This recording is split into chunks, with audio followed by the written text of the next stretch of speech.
This conference will now be recorded. First of all, just FYI, there is for the San Joaquin Valley a severe heat alert coming up this weekend. So, as you should always do with those individuals that you serve, make sure that they're stay hydrated, try whenever possible, stay out of the heat, do the protocols necessary to maintain people. And if you have anybody who is taking certain medications that can be affected by heat, you should also be aware of that and take the precautions necessary. Okay, so today, what I want to talk about are what are some common issues in home and community-based services waiver IPPs. Um, Myself and three other people who are working under contract with Positive Purposes, one of the vendors here in town. It's a different contract than the one that we're doing right now through Bakersfield ARC. Are starting to go out and do some of the home and community-based waiver assessments for Kern Regional Center and Department of Developmental Services.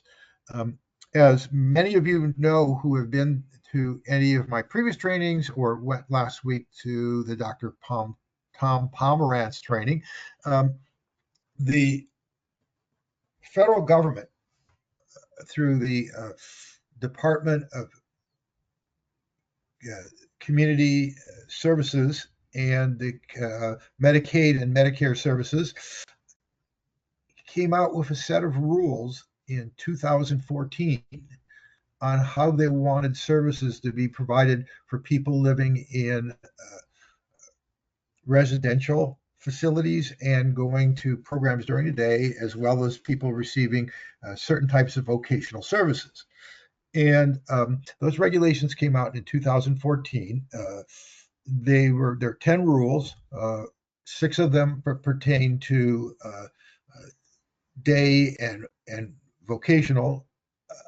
The 10 rules apply to residential. So for those of you who provide residential services, there are 4 more rules than there are for the people who are in other types of programs. These rules were originally supposed to go into effect in March of 2019. But as people started trying to implement them and submitting, and every state had to submit their plan, and as things were going along, some challenges we're looking at. Initially, only one state had its initial plan approved, and there were a lot of other issues and questions. So, during the early days of the Trump administration, they decided to postpone the implementation of the home and community-based waiver until 2021. And then we were all moving along with that March 2021 date.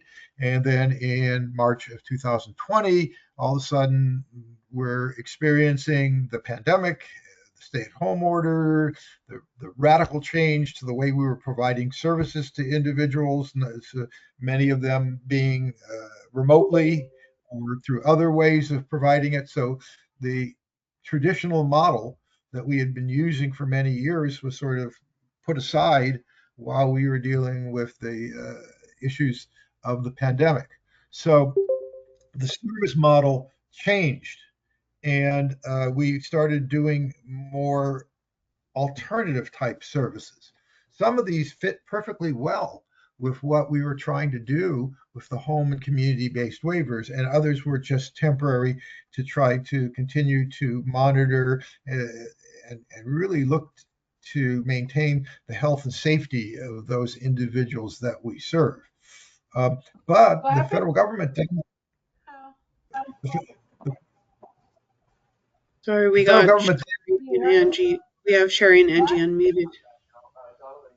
Okay, I just muted one. Hang on. But he did say yes to them, so I'll throw this way out. Yeah, tell him to come. I want to see him. Okay, if everyone could mute, appreciate that. Anyway, so in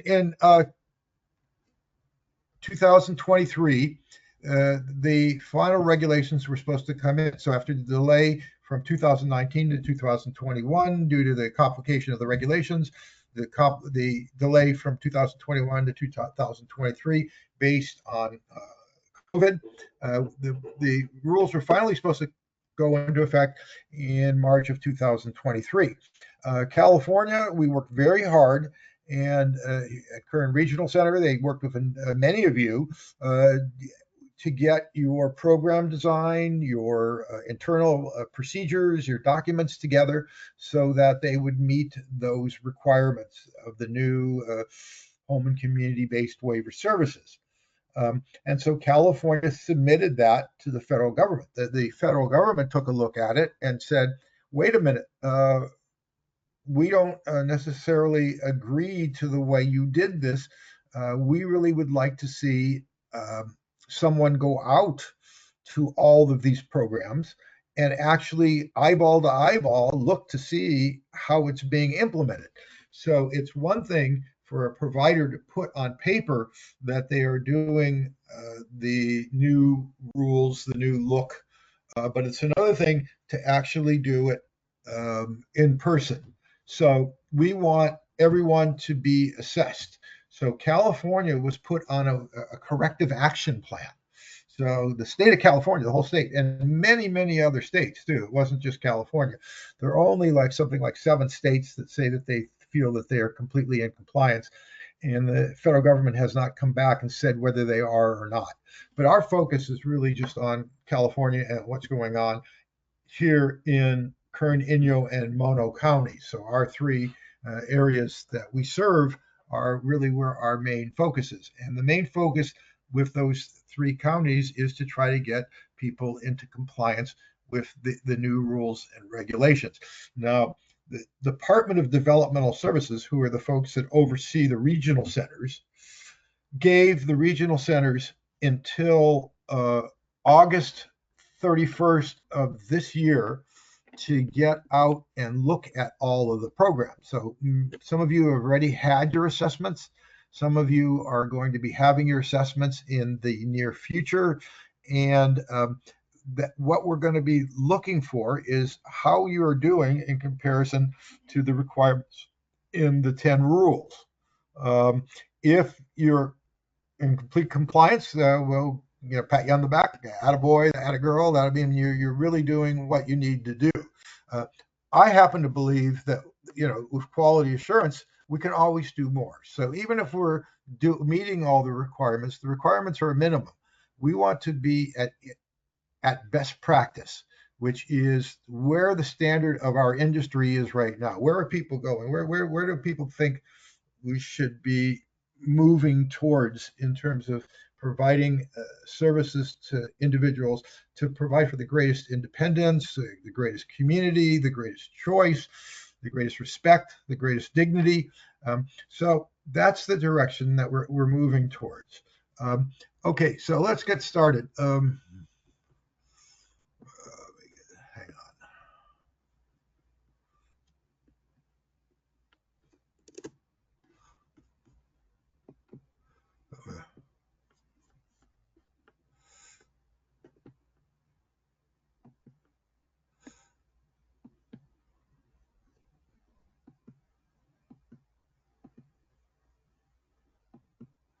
on. Okay, just had a little hiccup there. Hang on. Whoops. Again, I'm working remote today, so bear with me. Oh,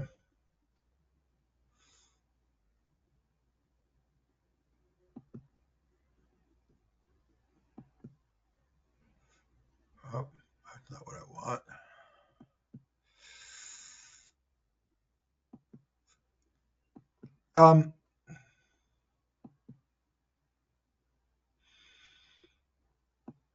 Give me 1 second. I apologize for this.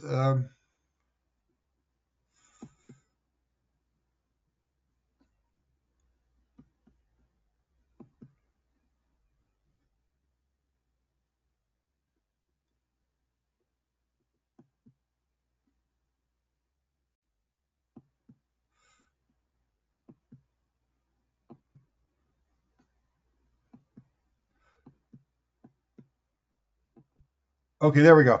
Sorry about that. Okay, if you want continuing education credit for today's presentation is approximately 1 hour, and that credit is good for both the Kern Regional Center when your liaison comes out and looks to see what you've done for your facility. Um, you can get that also for community care licensing if you are a licensed facility. You must attend this whole webinar to get the credit. You must be identified on the screen so that we can, Valerie is with us today, and she's taking down the names, and so she's seeing who's on and making sure that you do stay on for the whole time.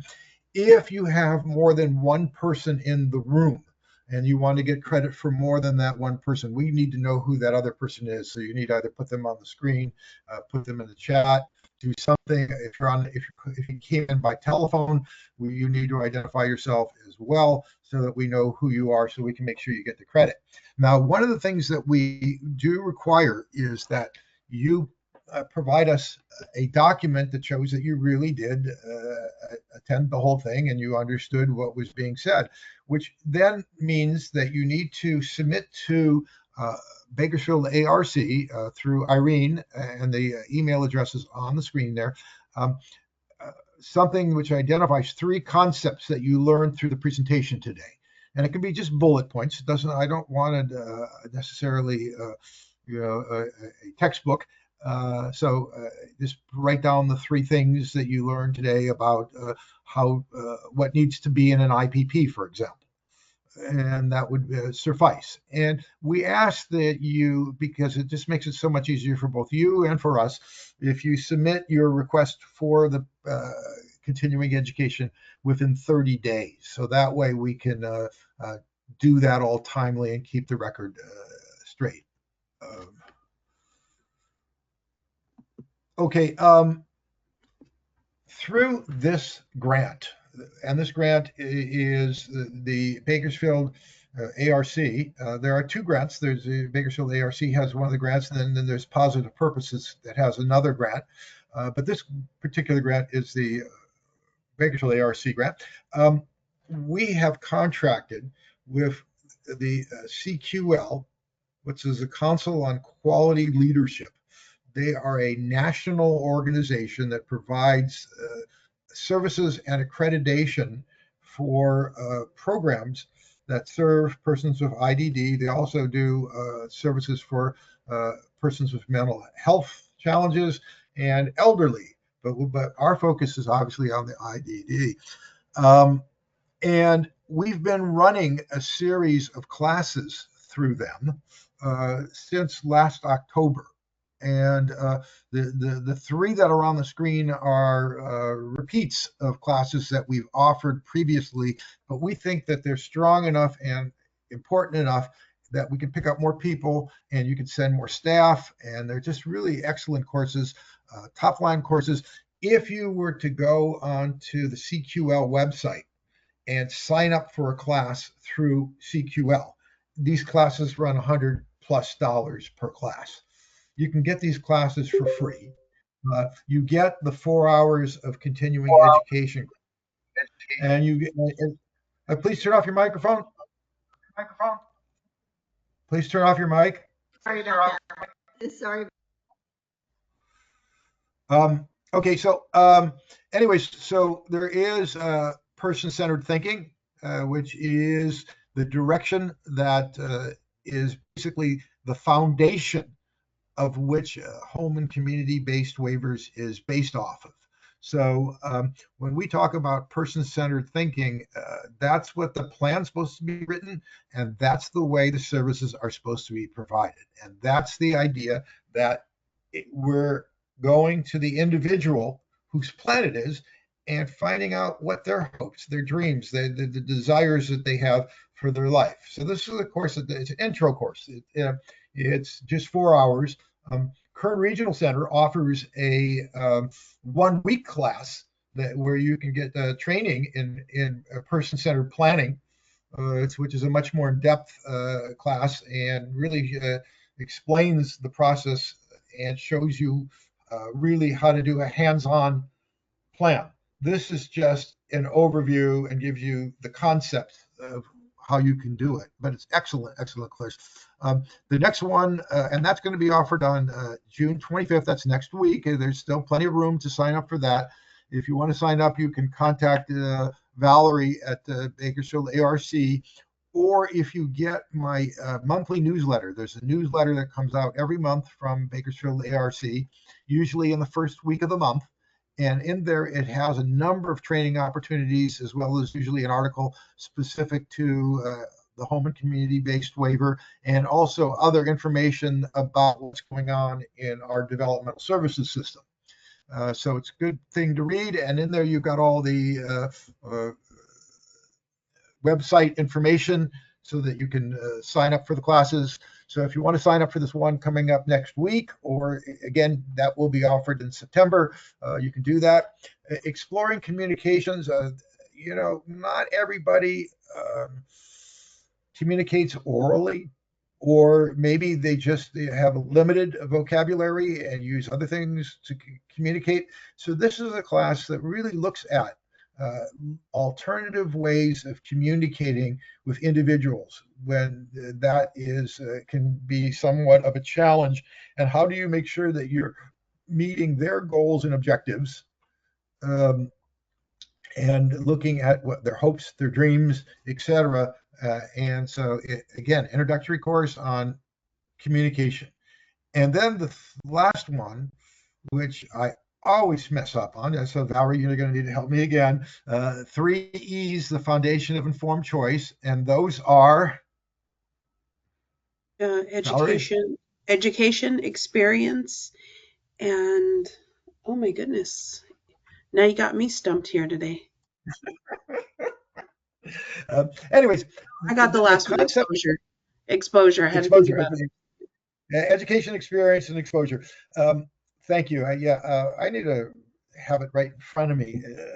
But the idea behind it is that for many of the individuals that you're providing services to, they have very limited repertoires. What they've learned in their life sometimes is within a small range of opportunity, and we really want to try to expand that opportunity.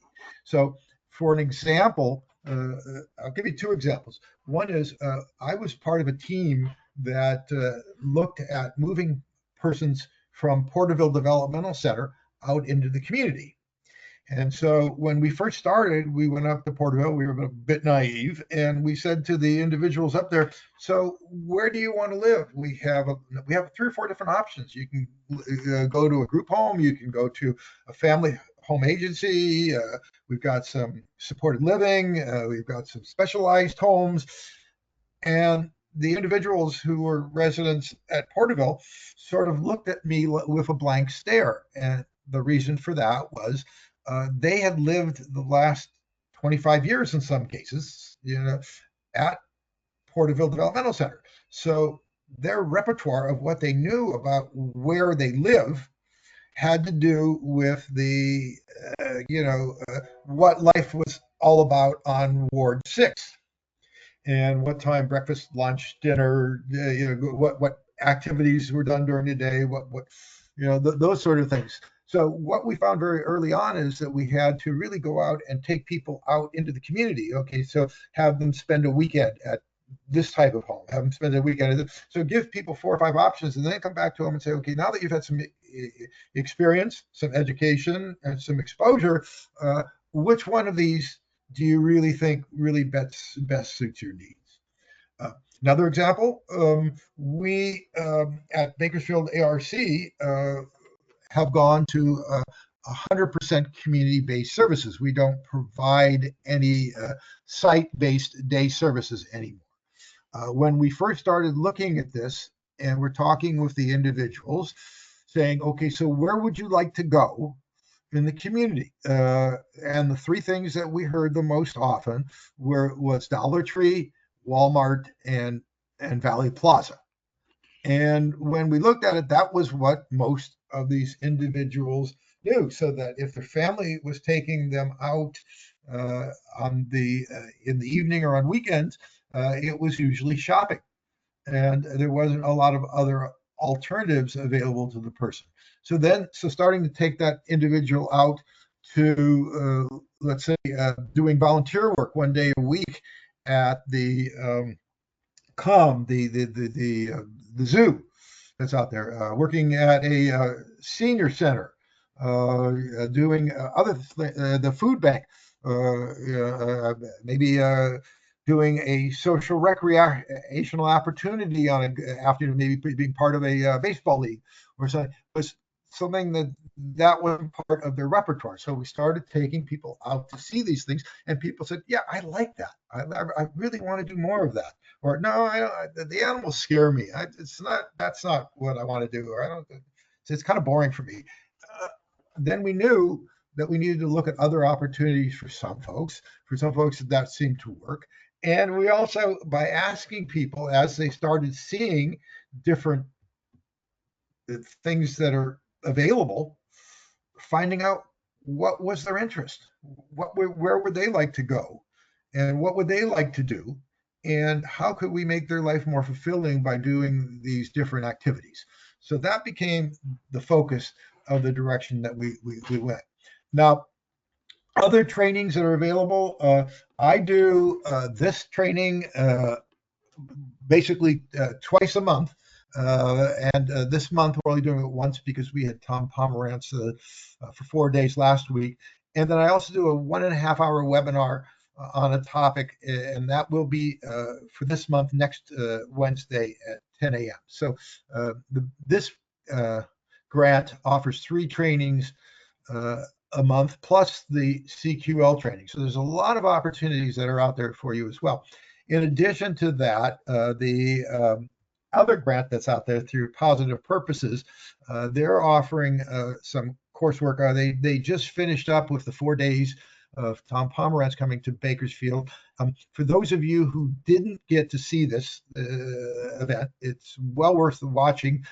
All 3 of his topics have been videotaped and will be available shortly. So if you keep your eye on the monthly newsletter, or if you take these classes, we will let you know when that website is up. Right now, the first series of videos from Dr. Pomerantz is available. So if you wanted to view those, it's 6 hours total. You can look at them in 1 hour blocks. And that is on the Bakersfield ARC website. If you go to the website and look at the top left-hand corner, it says HCBS Boot Camp. We ran a boot camp last year of a number of different topics, and it's in there. And you can see the 6 hours, the first 6 hours of training. The next 2 classes will be up shortly as well. So we do encourage you to look forward to that. In the spring, we're going to be offering, for those of you who are involved in employment issues, 2 nationally experts from who have been certified by the U.S. Department of Labor to do in this area. Will be presenting here locally. They're going to be coming out here. One's from Wisconsin and the other one's from Massachusetts, and really helping you set up better programs for working with individuals who want to work, and showing you how to go about doing that. And then they're going to come out and help set people up. They're going to leave, and then they're going to come back in a couple of months after that to see how well you did with your homework. So that will be coming up in the spring. So a lot of training opportunities available for you. Valerie and I, before this webinar started this morning, chatting while we were waiting for you all to come on, we're looking at some of the some alternatives for next year, and we may be looking at getting some more national organizations to come to Bakersfield, either in person or remotely. And so we really want to make sure that the training opportunities that you need to make sure that you're in compliance with the rules, but even more important than compliance, that you're doing right by the people that you serve. Because that's what this is all about. It's not about, okay, I need to, rule 4 says I'm supposed to do this. Well, why is there a rule 4? What's it trying to accomplish? And that's what we really want to look at, is what we're trying to accomplish and where we're going to go. And so this is where I'm going to start moving on for the next half an hour or so, is really talking about the individual program plan, the IPP, and what we've been finding as we're going out to facilities, and where some of the changes need to be made, both by you as a provider of service, but more importantly by the regional center as well, and then also by the individual themselves, that they need to be more involved in the process. But there are some changes that need to be made, and we're going to talk about that now. Okay. Now, when we're going out and doing the assessments, if you've already had your assessment, you know this, but if you haven't had your assessment, you will be finding this out. We're just looking at this point as to whether there is an IPP in the file, the current one. In many cases, we're going out to facilities, and the plans that are sitting in the case file for that individual is last year's or 2 years ago. So normally those plans are written on the birth month. So if somebody had a June birthday, hopefully the plan's being written as we speak, or will be in the next 2 weeks. Sometimes it's a month too late, but it's set up to be done on the individual's birth month. So what are some of the things? So as it stands right now, if it's a current plan that's in the file, we're giving people credit for that on the home and community-based waiver. One of the rules talks about the individual program plan being in the file, being in place, being person-centered, having the individual's input. There are a lot of areas specific to what a best practice IPP should be.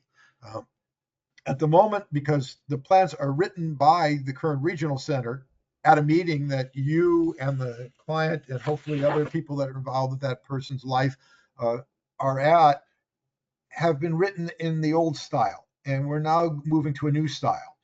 And what's going to be happening also is that the Department of Developmental Services, the state agency, as part of its plan of correction for the federal government, is rolling out a new document for IPPs. Right now, every regional center basically does them a little differently.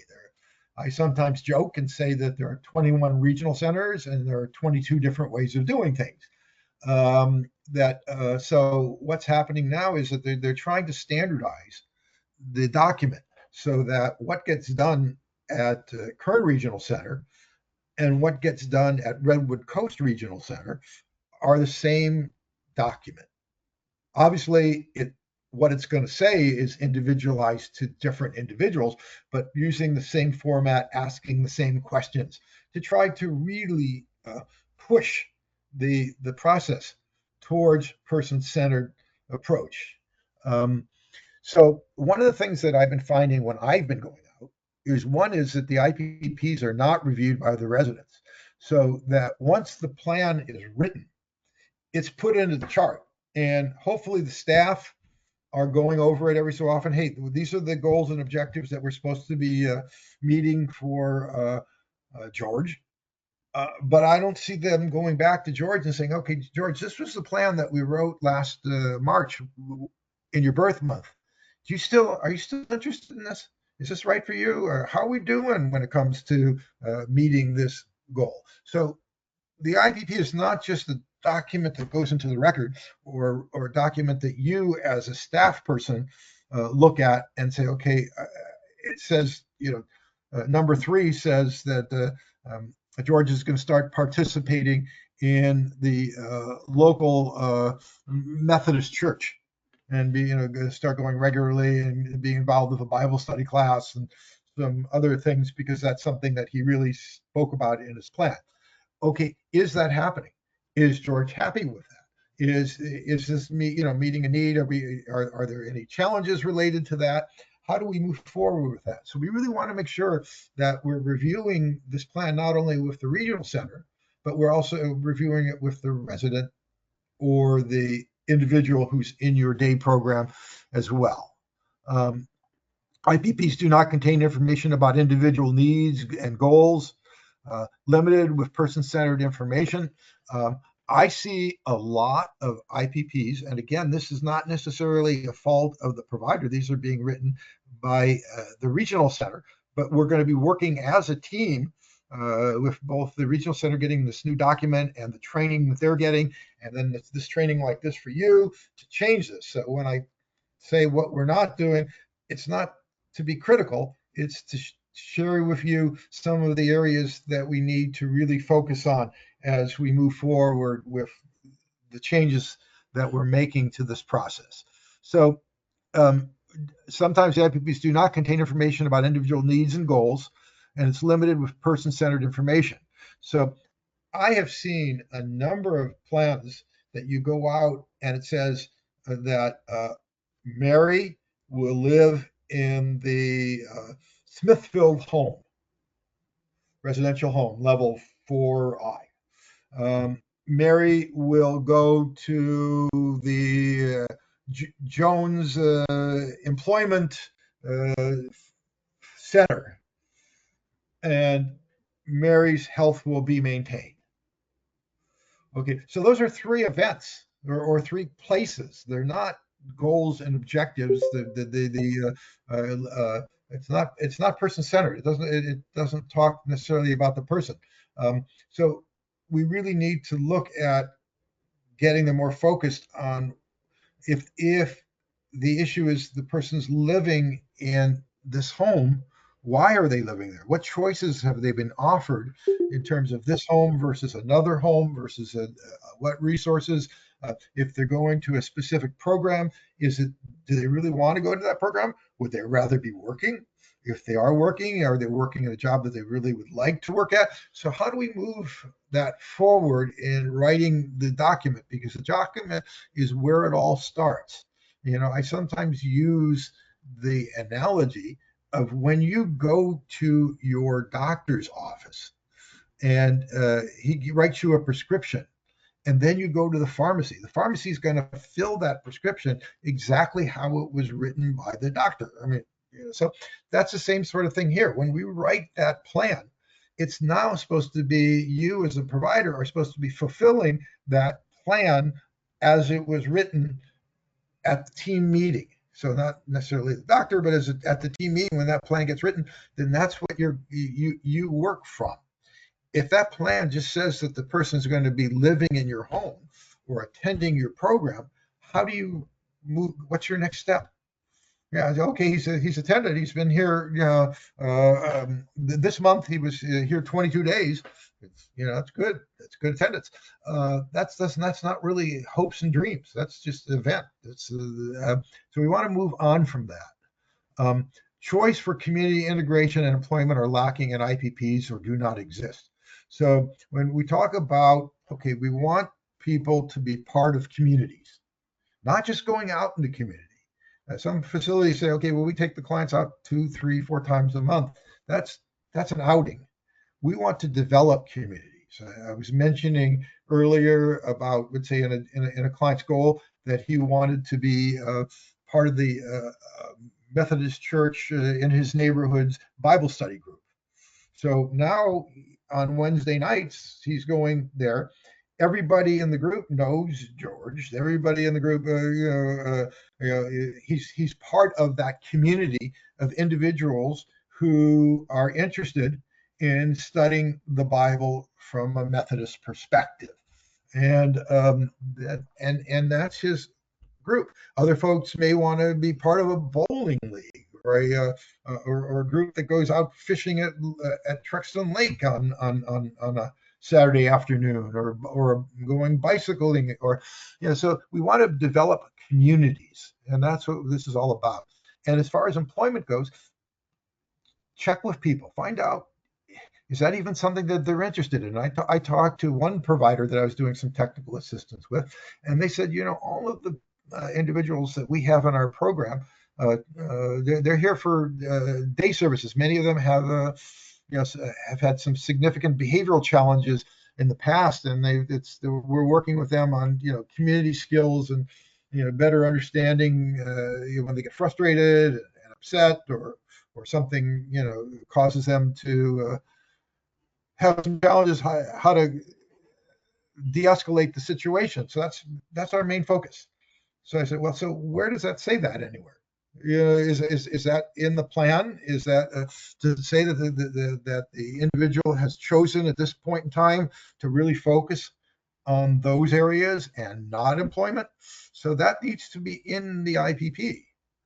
And so that if a individual says, I don't really want to work for whatever reason, then we want that to be in their plan, and as to why that is the case. And then we want to make sure we put options into the plan, that this was discussed with the individual. Different living arrangements were talked with. We spoke with Sally about a family home agency, supported living, and she says, I like living here at the Smithfield group home, and I'd like to continue to live in this facility. I like my roommates. I like the provider. I like the neighborhood. So if you've given me some options, thank you very much, but I want to stay where I am now. So we want that documented in the plan, so we know that Mary has been told that she can live independently, she can live supports, she can continue to live in a residential type program, and she's chosen where she is now. And then another big area of concern is the whole area of restrictions are not documented. So I was talking to a provider who had a individual who had a very I want to say brittle, I'm not sure that's the right term, but he had a lot of challenges with diabetes. And for those of you who know, A1C, which is the 3-month, calculation of where your blood sugar levels would be. Normal is 5.5 or less, and under 7 is considered to be somewhat therapeutic.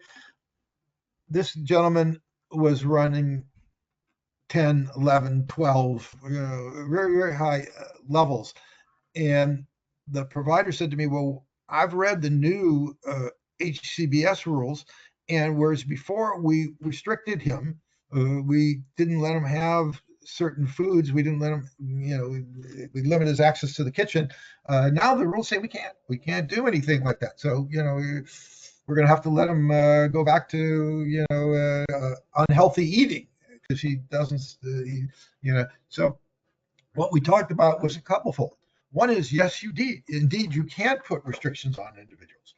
So if it's a health and safety issue, you can work as the team, getting together and looking at what the issue is, how it became an issue, what's been tried before that didn't work, what you're going to try now, and how you're going to, on a regular basis, assess to see if it's still working. Can there be something less restrictive that can be done, and how that can be done? And that all needs to be in the plan. So for this individual, you could restrict his ability to access the kitchen. You could restrict what foods he had because it was medically a necessity, but it would need to be in their plan.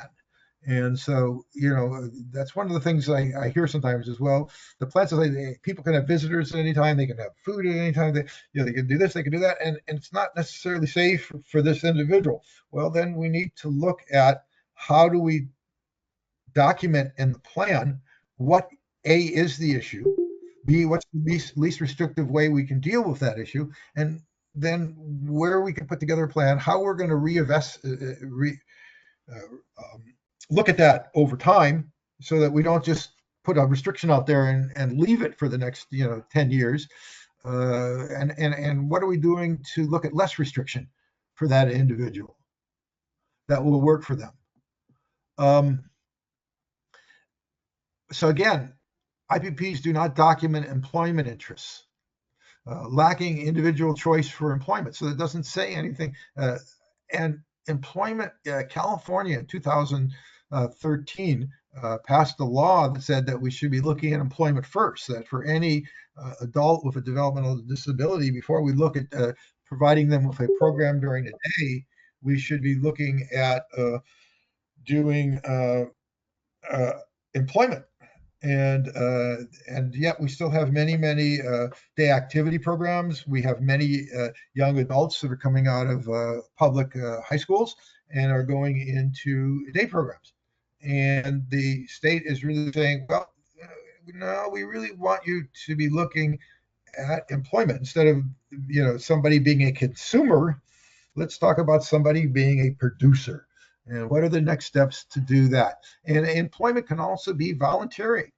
Like for example, the program that the Bakersfield ARC has, many of their groups that are now receiving their services in the community rather than at a site are going out and volunteering a couple days a week. So that can be things like doing work with Meals on Wheels. It can be doing work with, like the senior center. Could be doing like doing trash pickup along the bike path. It can, parks, a lot of different areas that people can be doing other activities. And then we want to really talk about community activities and giving people a choice in different activities. What do people like to do in the community? And again, that's not just an outing. That's not just, well, we take the clients to a movie once a month. A couple of weeks ago, we drove up to Tehachapi for the afternoon. That, when you think about it for yourself, do you sit there and say to your family, oh, we're going to go out in the community today. Let's all get in the car. We're going to go out in the community. No, we don't really talk like that because we don't look at things like that. We want to develop, activities that are based around what that person really enjoys doing and what they would like to do with their life. Choice of setting, again, where does somebody live and where does somebody go during the day?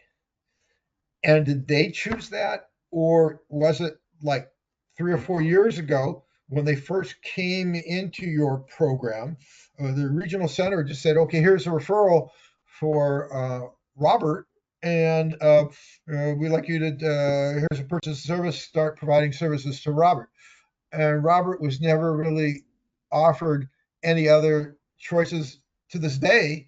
He doesn't know that there are maybe some other services that could provide something a little different or very different from what he's receiving. So we need to have our plans, our IPPs, clearly state that we sat down with that individual at that meeting, at that person-centered meeting, and we talked about what we do here at ZZZ Day Activity Center and what it would be like if you were to go out to the supported employment program offered by ABC Day program. And what are some of the advantages? What are some of the disadvantages? And what's your choice? What would you rather do? For those of you who have residential settings, the federal rules are very clear that people should have choice in their roommate preferences. And for some of you who have individual bedrooms, not as much of an issue. But the feds are, when they say roommate, are also talking really housemate. So what is the person's ability to choose who they live with? That you and I hopefully get to choose who we live with. I know sometimes when you're a young adult just moving out and rents are so high these days, sometimes you have to take on a couple of roommates that you may or may not know or necessarily get along with, but that's what you need to do. Another area that I've noticed in some facilities is they have video cameras, most often in the common area. I have not seen any facilities that have them in bathrooms or in bedrooms, which are basically a real no-no. But even in the common areas, so we're talking about living room, dining room areas, in the house, uh, the individual needs to give consent for that. So if you do have video equipment, all the individuals in your program in your home need to consent, to be knowledgeable of the fact that they are being videotaped during the day. I know a lot of times that's done for the safety of the individuals. It kind of keeps an eye on the staff, keeps an eye on the individuals themselves. I've talked to some providers who told me that it helps with theft reduction from staff and other reasons. And it doesn't say you can't do it, but it does say that people need to be informed and they need to make a choice. That wait a minute, I don't want to be when I'm sitting in the living room watched. So so we do need to have that as part of written in the plan. Um, Other issues that we sometimes see with non-compliance is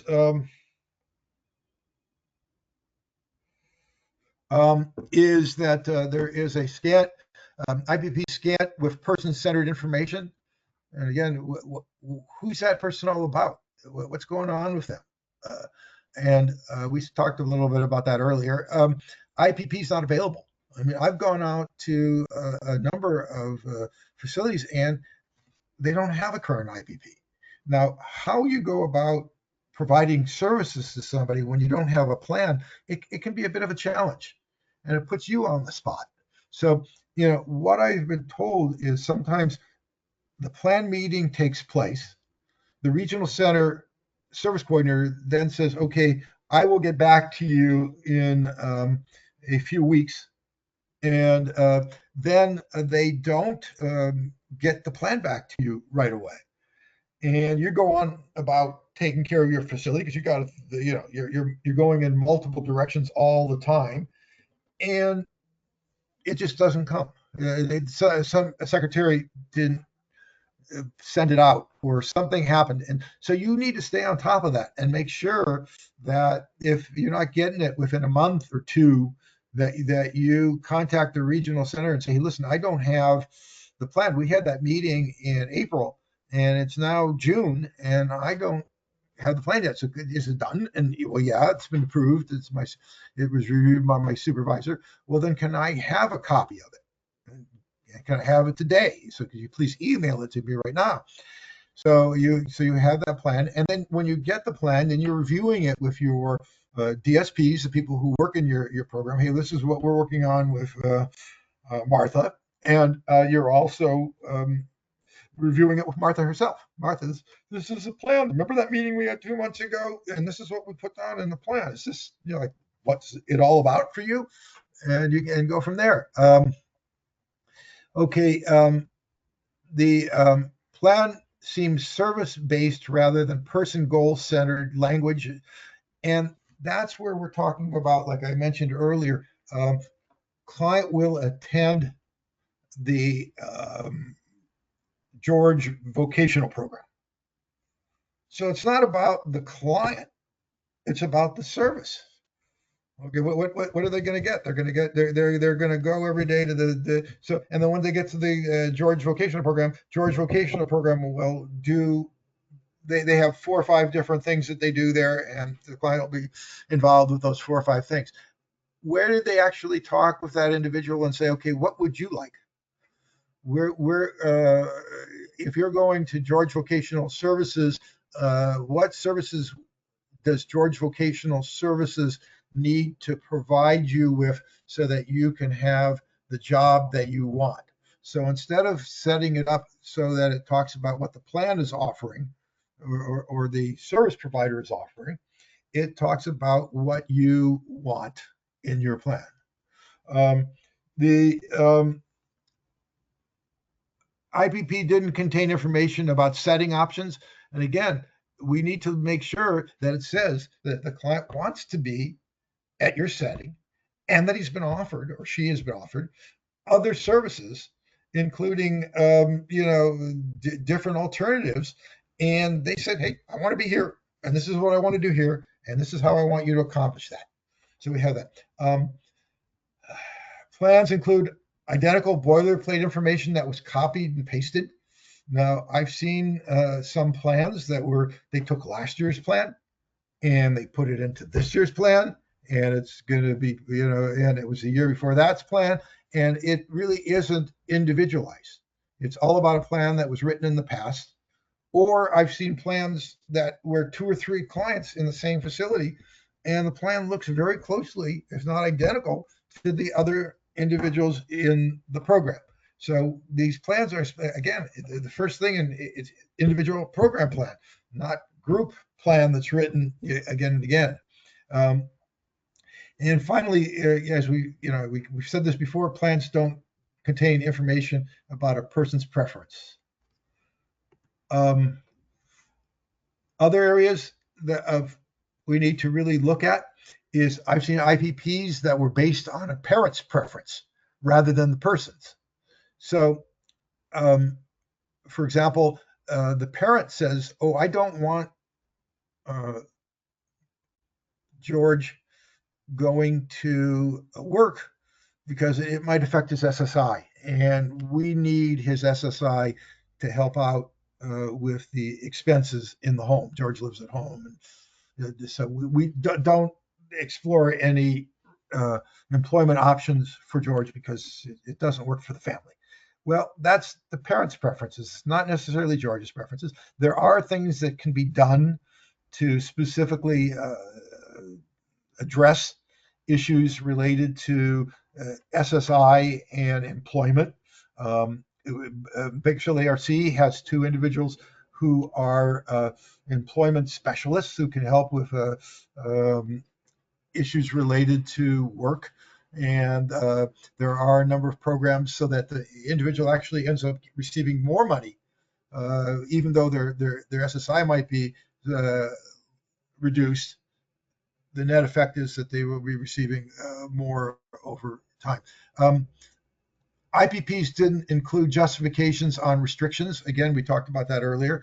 If you're going to be restricting anything, you have to have that in the plan. Blanket restrictions apply to all, i.e. food lock and cabinets, limited on cigarettes, visitor policies. So if you have a house rules and they say, something that affects everyone, then we need to really look at those to see that.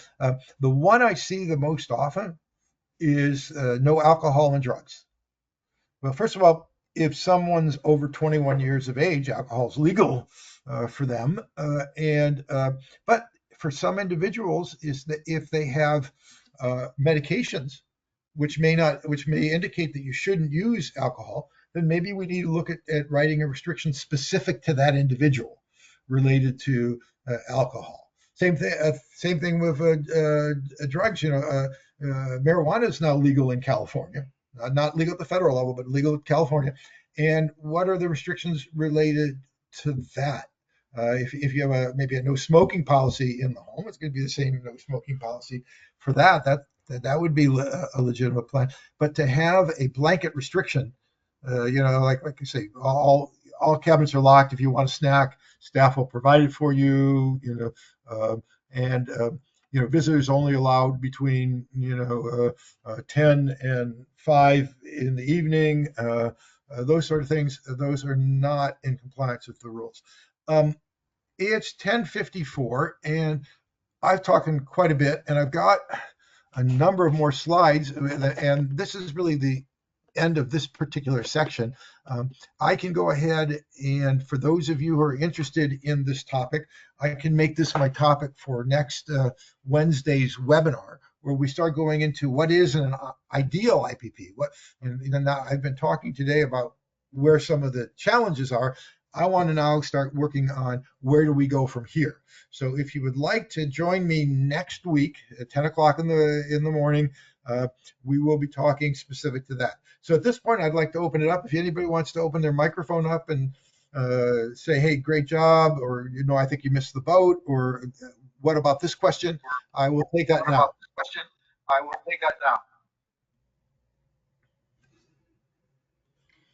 Hi, Jeff. This is Jamie Patino from KRC. How are you? Fine. How about yourself? I'm doing well. I'm doing well.